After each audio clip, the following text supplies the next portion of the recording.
Où se baigner? Et est-ce risqué avec le Covid-19? Chlore et UV, la réouverture des piscines publiques n'est pas encore à l'ordre du jour. Où la baignade est-elle autorisée? En rivière, étang, fleuve, lac ou dans la mer? Et quels sont les risques d'y être contaminé? Il fait de plus en plus chaud, et quoi de mieux que de se rafraîchir avec une petite baignade? Mais où plonger et ne pas s'inquiéter dès qu'un baigneur boit la tasse? Les piscines publiques sont toujours fermées chez nous. Est-ce parce qu'il y a un risque de contamination? Il est impossible d'être contaminé par le Covid-19 dans l'eau, que ce soit la mer ou la piscine, car le virus est extrêmement dilué. Le docteur Yves Van Laetem, infectiologue, spécialiste en médecine interne du CHU Saint-Pierre, porte-parole interfédérale, est catégorique. La transmission par l'eau n'a jamais été démontrée à ma connaissance. La principale voie de transmission se trouve dans les sécrétions respiratoires générées par la toux, les éternuements et le contact. La seule manière de le contracter, ce serait si on ne fait pas attention à la distanciation sociale. Si les personnes présentes dans l'eau se rapprochent, par la proximité, jouent ensemble, alors là, il y a danger, mais comme sur la terre. Il faut garder donc ces distances.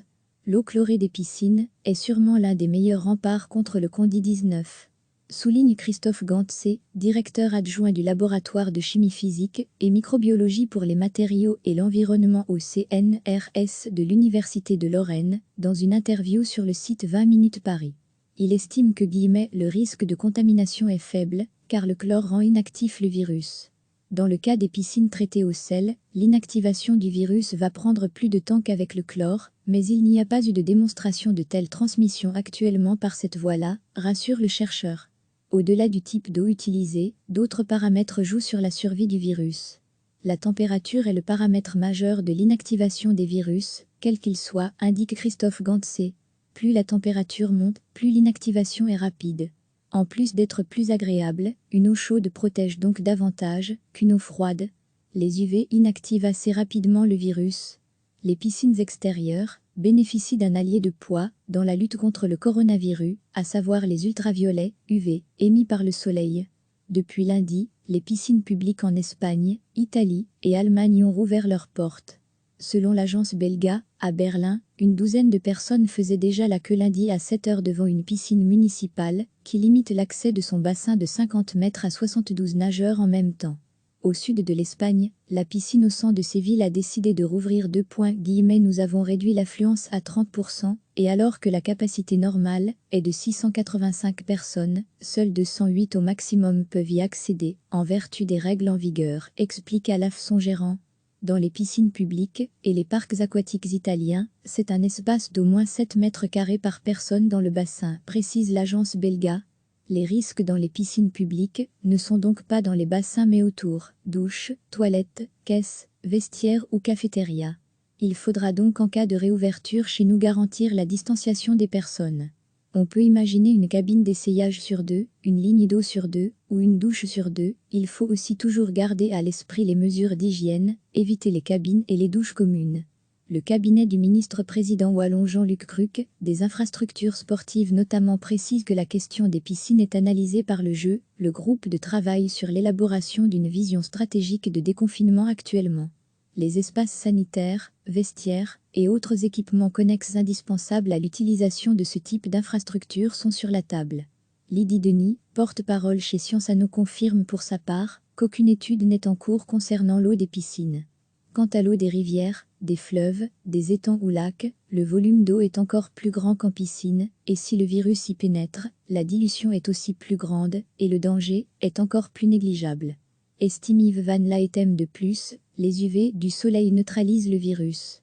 Le seul souci est que l'eau peut effectivement jouer un rôle dans la transmission des virus qui provoquent des infections gastro-intestinales comme la salmonella, mais en ce qui concerne les virus respiratoires tels que le coronavirus, c'est impossible, conclut-il. Chez nous, les baignades dans les zones officielles ne sont pas encore autorisées, annonce le cabinet de la ministre Céline Tellier, ministre wallonne de l'Environnement, car comme chaque année, le service public de Wallonie procède à des analyses de qualité de l'eau qui sont transmises à la Commission européenne. Ces analyses sont en cours. Si elles sont conformes, l'Europe autorise alors l'ouverture de la saison de baignade en Wallonie. Mais en plus de cet aspect environnemental, cette année, il faut ajouter les contraintes liées au Covid-19. À ce jour, Le CNS n'a pas encore pris position sur la réouverture des zones de baignade ni sur la relance des activités touristiques. Catherine Latour, du service public de Wallonie du département de l'environnement et de l'eau précise qu'habituellement, c'est aux environs de la mi-juin que les baignades sont autorisées, mais que les tests prendront plus de temps cette année et que ce sera sans doute plus tôt pour juillet. Selon elle, les risques en plein air de contracter le virus sont minimes, ce sont plus les infrastructures qui posent problème, et surtout les toilettes où le risque est bien réel.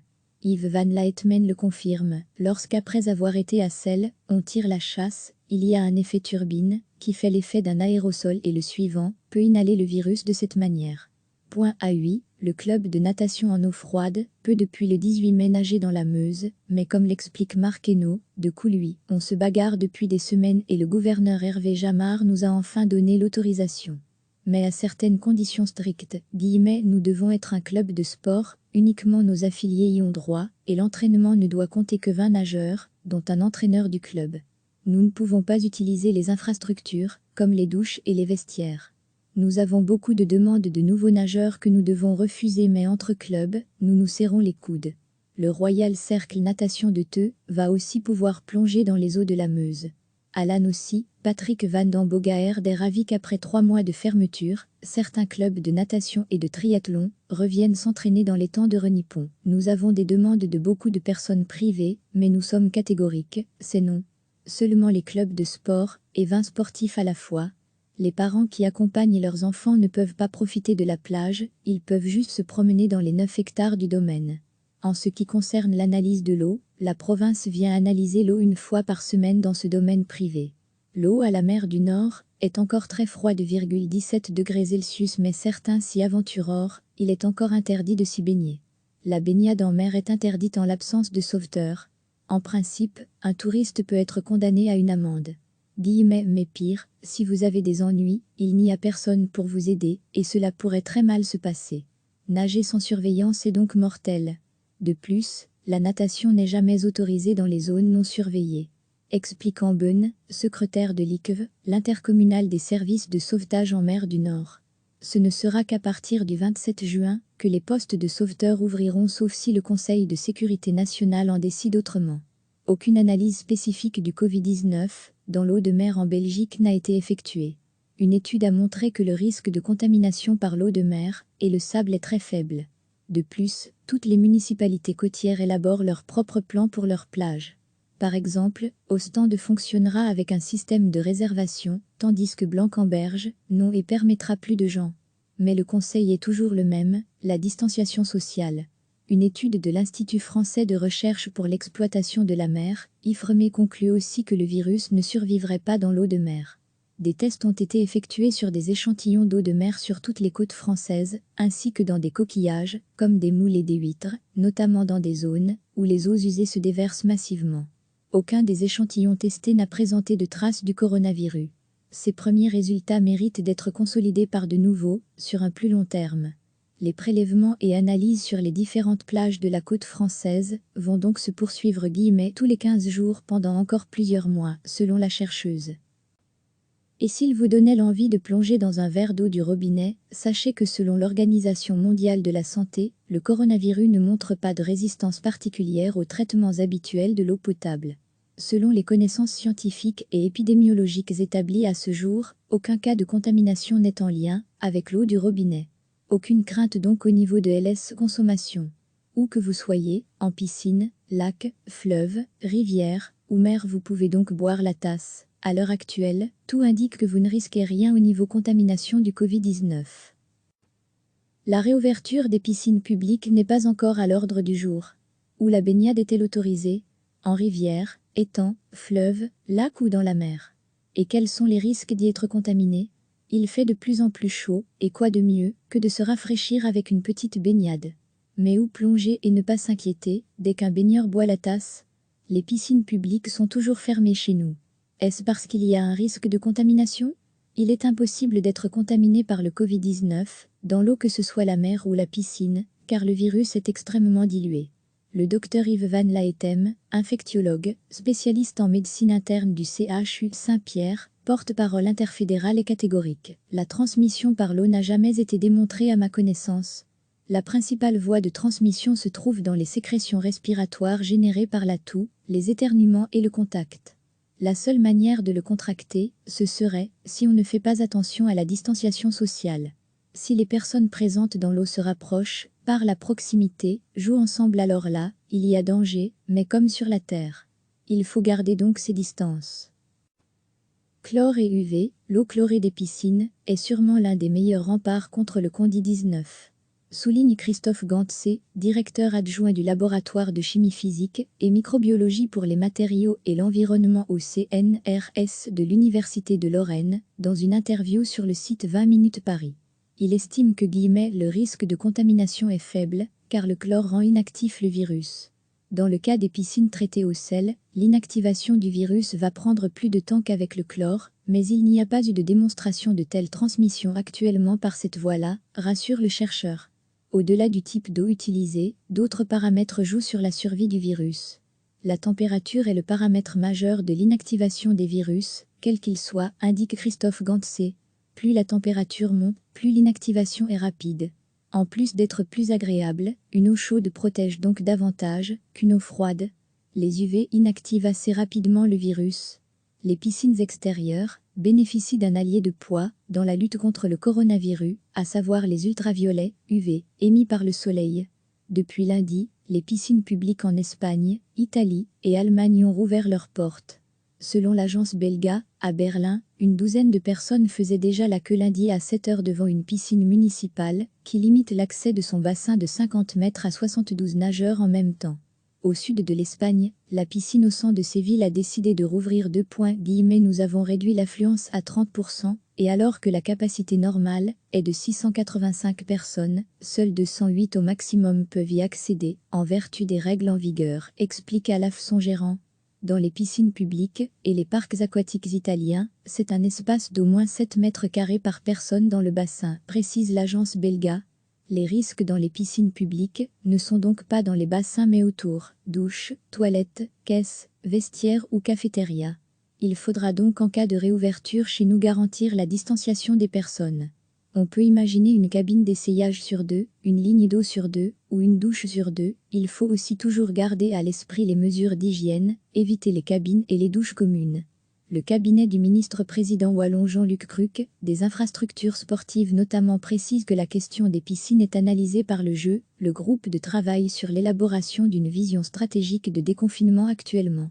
Les espaces sanitaires, vestiaires et autres équipements connexes indispensables à l'utilisation de ce type d'infrastructure sont sur la table. Lydie Denis, porte-parole chez Science Anno, confirme pour sa part qu'aucune étude n'est en cours concernant l'eau des piscines.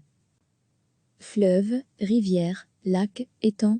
Quant à l'eau des rivières, des fleuves, des étangs ou lacs, le volume d'eau est encore plus grand qu'en piscine, et si le virus y pénètre, la dilution est aussi plus grande, et le danger est encore plus négligeable.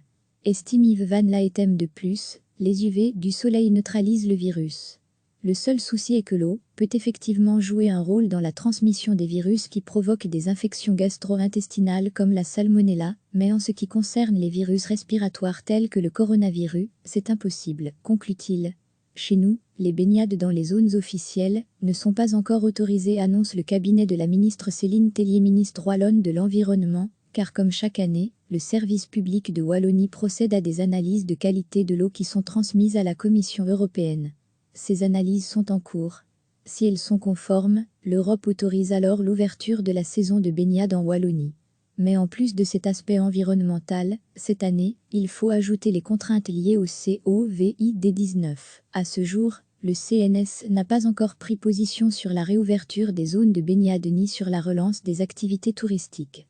Catherine Latour, du service public de Wallonie du département de l'environnement et de l'eau, précise qu'habituellement, c'est aux environs de la mi-juin que les baignades sont autorisées, mais que les tests prendront plus de temps cette année et que ce sera sans doute plutôt pour juillet. Selon elle, les risques en plein air de contracter le virus sont minimes, ce sont plus les infrastructures qui posent problème, et surtout les toilettes où le risque est bien réel. Yves Van Laetem le confirme, lorsqu'après avoir été à sel, on tire la chasse, il y a un effet turbine, qui fait l'effet d'un aérosol et le suivant peut inhaler le virus de cette manière. Point à lui, Le club de natation en eau froide peut depuis le 18 mai nager dans la Meuse, mais comme l'explique Marc Hainaut, de Couluy, on se bagarre depuis des semaines et le gouverneur Hervé Jamard nous a enfin donné l'autorisation. Mais à certaines conditions strictes, nous devons être un club de sport, uniquement nos affiliés y ont droit, et l'entraînement ne doit compter que 20 nageurs, dont un entraîneur du club. Nous ne pouvons pas utiliser les infrastructures, comme les douches et les vestiaires. Nous avons beaucoup de demandes de nouveaux nageurs que nous devons refuser, mais entre clubs, nous nous serrons les coudes. Le Royal Cercle Natation de Theux va aussi pouvoir plonger dans les eaux de la Meuse. À Lannes aussi, Patrick Van den Boogaard est ravi qu'après 3 mois de fermeture, certains clubs de natation et de triathlon reviennent s'entraîner dans les temps de Renippon. Nous avons des demandes de beaucoup de personnes privées, mais nous sommes catégoriques, c'est non. Seulement les clubs de sport, et 20 sportifs à la fois. Les parents qui accompagnent leurs enfants ne peuvent pas profiter de la plage, ils peuvent juste se promener dans les 9 hectares du domaine. En ce qui concerne l'analyse de l'eau, la province vient analyser l'eau 1 fois par semaine dans ce domaine privé. L'eau à la mer du Nord est encore très froide, 17 degrés Celsius, mais certains s'y aventurent, il est encore interdit de s'y baigner. La baignade en mer est interdite en l'absence de sauveteur. En principe, un touriste peut être condamné à une amende. Mais pire, si vous avez des ennuis, il n'y a personne pour vous aider, et cela pourrait très mal se passer. Nager sans surveillance est donc mortel. De plus, la natation n'est jamais autorisée dans les zones non surveillées. Explique en Bonne, secrétaire de l'ICV, l'intercommunal des services de sauvetage en mer du Nord. Ce ne sera qu'à partir du 27 juin que les postes de sauveteurs ouvriront, sauf si le Conseil de sécurité nationale en décide autrement. Aucune analyse spécifique du Covid-19 dans l'eau de mer en Belgique n'a été effectuée. Une étude a montré que le risque de contamination par l'eau de mer et le sable est très faible. De plus, toutes les municipalités côtières élaborent leur propre plan pour leurs plages.